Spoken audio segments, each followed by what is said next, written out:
अभी पूरी दुनिया में कोरोना का भयावह प्रकोप है। लोग डरे हुए हैं, वैज्ञानिक रिसर्च में लगे हुए हैं, रोज़ बरोज़ नए तथ्य सामने आ रहे हैं।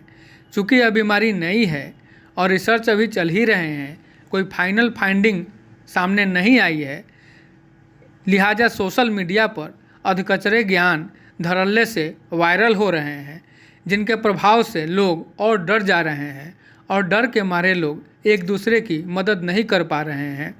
दूसरी बीमारी से पीड़ित लोगों को भी लोग संदेह की दृष्टि से देख रहे हैं।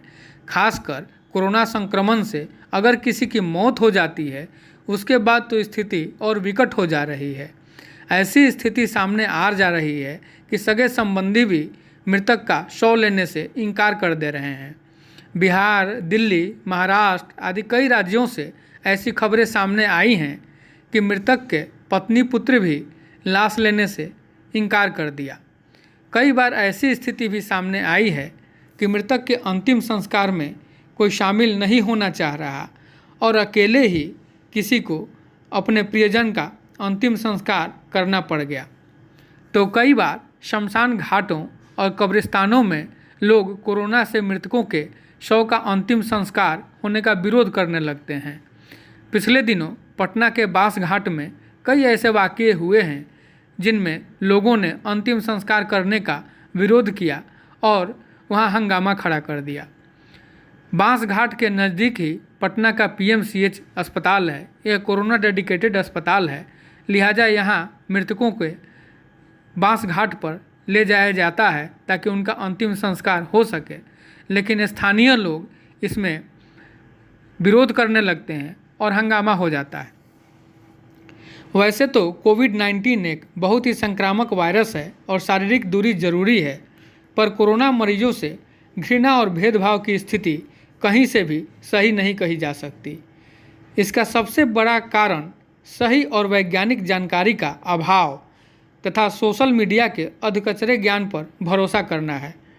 ऐसे में यह जानना जरूरी है कि अब तक हुए शोधों के आधार पर विज्ञान आखिर क्या कहता है, कोरोना के किसी मरीज के साथ कैसा व्यवहार होना चाहिए, खुद को सुरक्षित रखते हुए किसी कोरोना पीड़ित की मदद और उसका अंतिम संस्कार कैसे करना चाहिए। आइए अब तक हुए शोधों के आधार पर हम वैज्ञानिक तथ्यों को आपके साथ साझा करते हैं।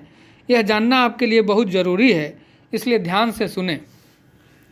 एम्स दिल्ली के मनोचिकित्सा विभाग के एसोसिएट प्रोफेसर डॉक्टर कौशल सिन्हा देव कहते हैं कि कोरोना के डर से लोगों के आम व्यवहार में काफ़ी फर्क आ गया है। लोगों को यह लगता है कि जो संक्रमित हैं या कोरोना को हरा चुके हैं, उनसे भेदभाव कर वे अपनी सुरक्षा की दृष्टि से ठीक कर रहे हैं, पर यह सही नहीं है।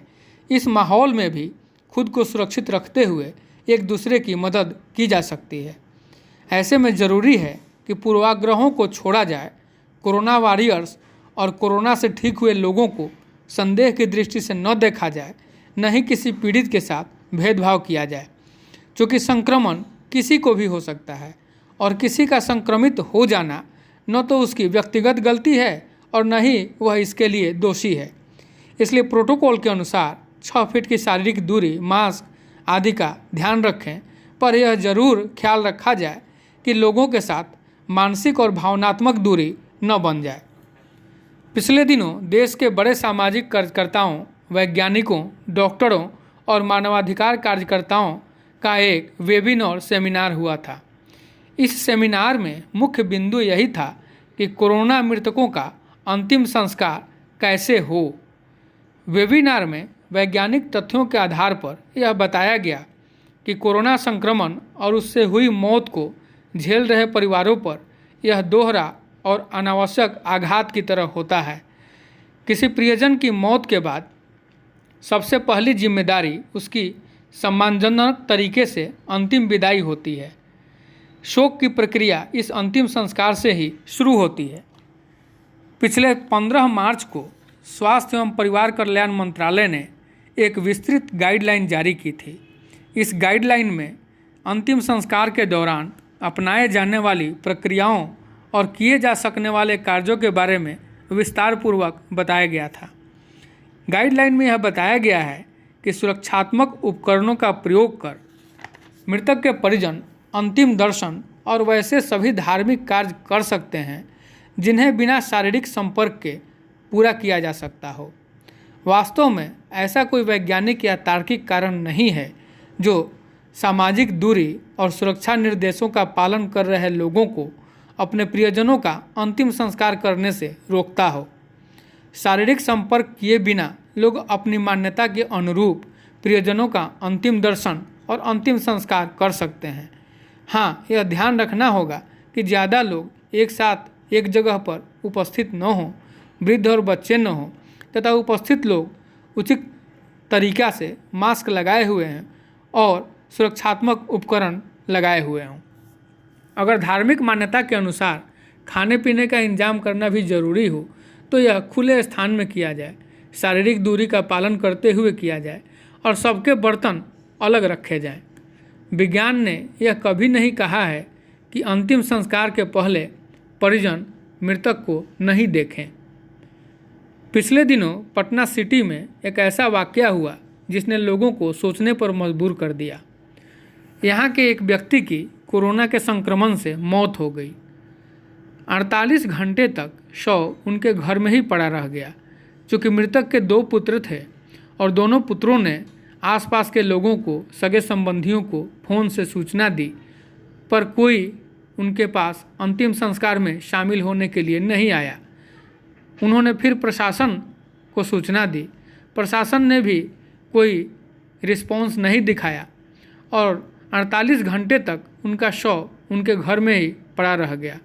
शव से जब दुर्गंध आने लगा तो उसके बाद स्थानीय प्रशासन ने वहां एम्बुलेंस भेजा और मृतक के दोनों बेटे किसी तरह से अकेले ही उस मृतक का अंतिम संस्कार करने के लिए ले गए और किसी तरह से उनका अंतिम संस्कार किया। ऐसी घटनाएं यह सोचने पर मजबूर करती हैं कि क्या कोरोना के कारण हमारी सामाजिक मान्यताएं और धार्मिक मान्यताएं दोनों टूट रही हैं। हालांकि ऐसे माहौल में कुछ सकारात्मक खबरें भी बाहर आ रही हैं। छपरा में एक शिक्षक कोरोना से संक्रमित हो गए। अस्पताल में इलाज के बाद वे स्वस्थ हुए, उनका रिपोर्ट नेगेटिव आ गया, लेकिन उनमें यह डर बना हुआ था कि घर जाने पर घर और परिवार के लोग और मोहल्ले वालों का उनके प्रति क्या व्यवहार रहेगा।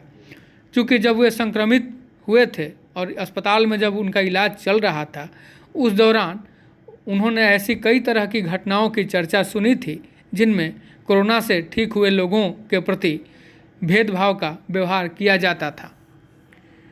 लेकिन उस समय वे आश्चर्यचकित रह गए जब अस्पताल से आने के बाद मोहल्ले वालों ने उनकी फूल मालाओं के साथ आगवानी की, उनका स्वागत किया। उन्होंने लोगों को बहुत धन्यवाद दिया और लोगों ने उनको आगे भी स्वस्थ रहने की शुभकामनाएं दी।